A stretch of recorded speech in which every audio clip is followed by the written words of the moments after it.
Hello, students. We'll proceed with our discussion of Macbeth. As I finished the last lecture near the end of Act 1, Scene 5, and here we are at the point where Macbeth has reached his castle and met up with Lady Macbeth, and they are talking about the imminent arrival of Duncan. Lady Macbeth now says, "Oh, never shall sun that morrow see. Your face, my then, is as a book where men may read strange matters. To beguile the time, look like the time, bear welcome in your eye, your hand, your tongue. Look like the innocent flower, but be the serpent under it. He that's coming must be provided for, and you shall put this night's great business into my dispatch, which shall to all our nights and days to come give solely sovereign sway and masterdom."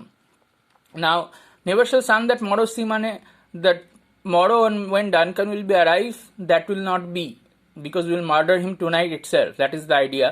To beguile the time, look like the time, bear welcome in your eye, your hand, your tongue. Look like the innocent flower, but be the serpent under it. Beguile the time into deceive, mislead the time, which is to say that all the people who are present with Duncan, his whole entourage, to beguile, to deceive all of them.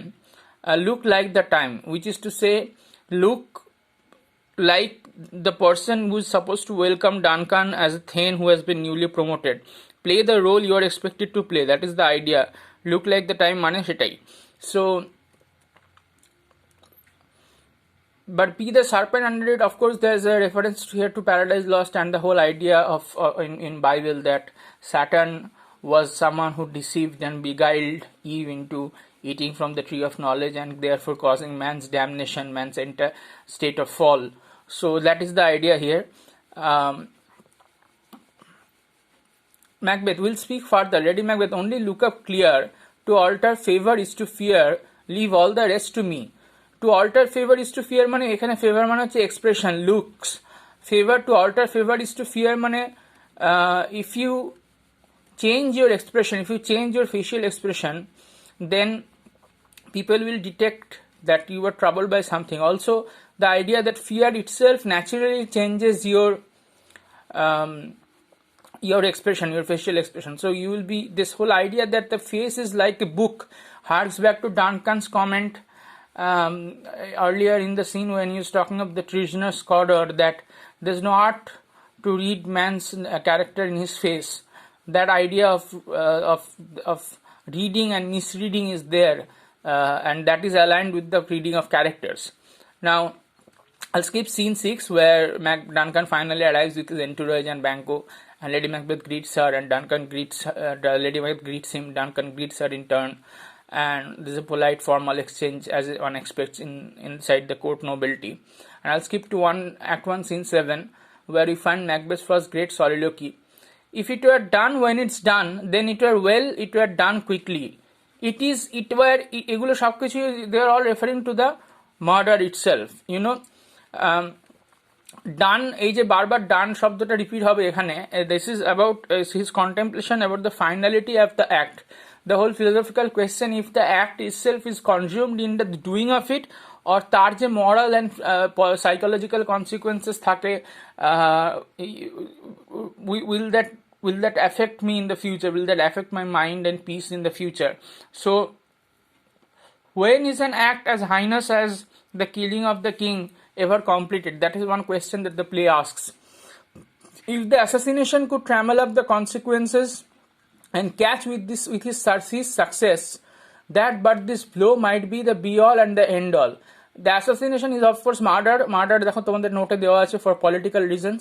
Could trammel up the consequence. Trammel মানে নোটে আছে use nets, like trammel is a net, something that binds, something that wraps, something that arrests the consequence and catch with his success. Success মানে Duncan's death, his success মানে Duncan's death, and success এখানে অনেকগুলো play আছে. Success মানে prosperous achievement, the success of the whole plan to murder Duncan, that is one sense, but also the succession of heirs. So নোটে দেখো দেওয়া আছে this is the place fourth use of the word success, যেখানে একটা subliminal suggestion of succession আছে, and it recalls the others beginning to make them ironic. But this blow might be the be all and the end all. A be all wordটা, be all phrase টা Shakespeare himself coined, Be all and the end all mane, if you consult your notes, you will see it means the whole being and that which ends all. According to the Old English Dictionary, be all Shakespeare invented the phrase, and all subsequent use are quotations, but end all was a linguistic usage already current. Here upon this bank and shoal of time. Bank and shoal of time means sandbank, shallow sandbank of time, where time itself is imagined as a river that flows, and Macbeth momentarily halts time's flow by standing on a shoal or by grasping the bank. So again, arresting the natural organic flow of time and altering its course, something আমরা আগে যেখানে দেখেছি lady ম্যাকবেথের idea that she can feel the future in the instant, that itself is present here again. We jump the life to come. Jump the life to come. Jump মানে দেখো নোটে দেওয়া আছে hazard, pass or leap over. The life to come means the life after death. The whole, because Macbeth is a very Christian play, so the idea of an afterlife as described in Christianity, as perceived in Christianity, is very much there on the minds of the characters. But in these cases, we still have judgment here that we but teach bloody instructions, which being taught return to plague the inventor. এক্ষেত্রে we are punished here. নোটে দেখো দেওয়া আছে, we always are punished here because we only teach others how to commit our own crimes against ourselves. This is ironically true in the context of the play, because just as Macbeth commits regicide and overthrows the king and then takes his throne, so will Malcolm, with the aid of Macduff, kill Macbeth and take the kingship. And the whole idea that violence is endemic and violence is cyclical, that always a new king comes into being through bloodshed, that idea is very much there. And if you consult the Polanski film version of this play, Polanski's cinematic adaptation of Macbeth, then you will see that at the end of the play, at the end of the film, Malcolm goes out to consult the witches. This is something that is not in the play itself, but that is there in the cinematic adaptation of Macbeth's of the play Macbeth by Polanski. And there you will find that whole idea that the whole insecurity of the regime, of the kingship, about its sustenance, about its durability, is there in that scene. So here we were teach bloody instructions, which being taught return to plague the inventor. So Macbeth already anticipates that he will be killed in turn, just as he will kill Duncan. That sense of ominousness is there in this line. This even-handed justice, even-handed means fair, impartial. Even-handed justice commends the ingredients of her poisoned chalice to our own lips.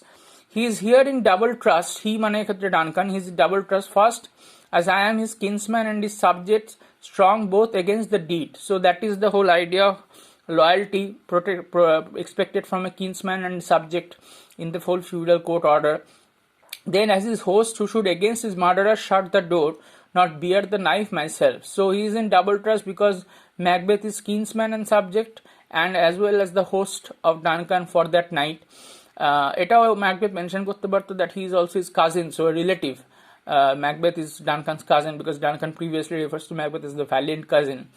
Besides this, Duncan hath borne his faculties so meek, hath been so clear in his great office, that his virtues will plead like angels, trumpet tongued against the deep damnation of his taking off.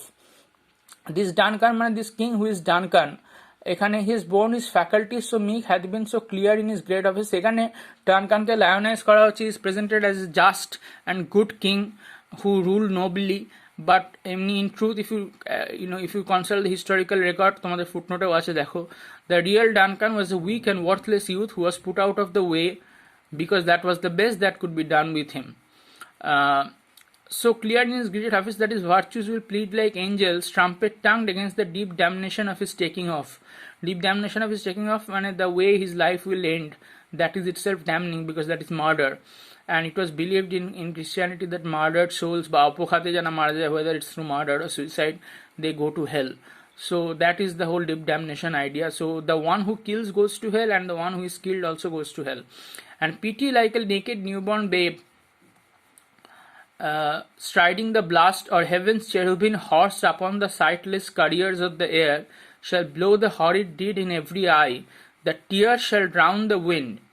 I have no spar to prick the sides of my intent, but only vaulting ambition which overleaps itself and falls on the other. Pity like a naked newborn babe striding the blast, or heaven's cherubim horsed upon the sightless couriers of the air. দেখো নোটটা তোমাদের পেজের লাস্টে লেখা আছে. The alternative offered here between an image of vulnerability and one of heavenly power. Pity like a naked newborn baby is obviously vulnerable, weak, and that of heavenly power, heaven's cherubim.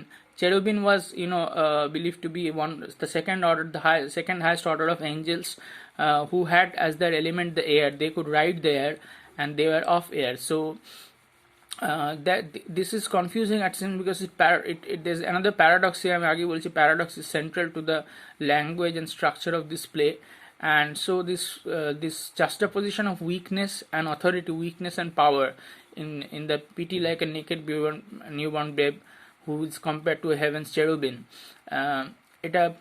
One of the best essays on this idea, on this image of the naked newborn baby, is by Cleon Brooks, the critic Cleon Brooks, who says that pity is like the human and helpless babe, naki powerful as the angel that rides the winds. That is the question.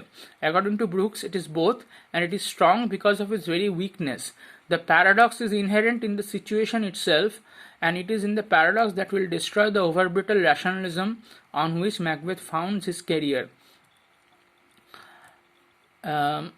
Sightless couriers of the air, that could be a reference to cherubim himself, because they are invisible messengers, and their mean of transport was of course the wind, so couriers of air. But it also echoes the sightless substances in Lady Macbeth's soliloquy earlier in Act 1 Scene 5. It makes plain the contrast of murder and pity, scene and dissuasion from scene.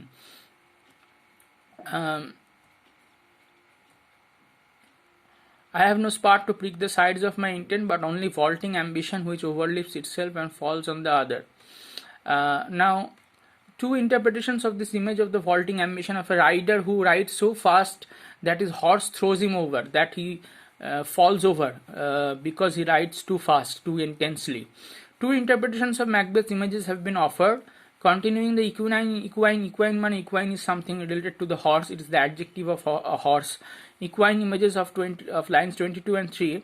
Macbeth distinguishes his intent to murder, which he imagines as an unspurred horse, from his ambition to be king, which he imagines as an eager rider who overdoes his vault. Vault মানে যেভাবে ঘোড়ায় চড়তে হতো, alright? He overdoes his vault and thus fails to land in the saddle. And the second interpretation of this image is horse and rider together fall when the pair fails to overleap an obstacle. For illustration of this idea, you can look up an essay by Catherine Belsey called Shakespeare's Vaulting Ambition. This is associated in criticism with medieval and later depictions of pride as a vaulting figure. In either case, the imagery echoes Macbeth's response to the naming of Malcolm as Prince of Cumberland. So that idea that it rides so fast that it falls over, or the other idea that together the horse and the rider fail to overcome an obstacle and thus fall over. Lady Macbeth's entrance at this point interrupts the speech, but the audience may supply side of the imaginary horse or obstacle as Macbeth's next word. আমি এই soliloquy অবধি আজকে পড়ালাম, next ক্লাসে এরপর থেকে হবে. Good bye.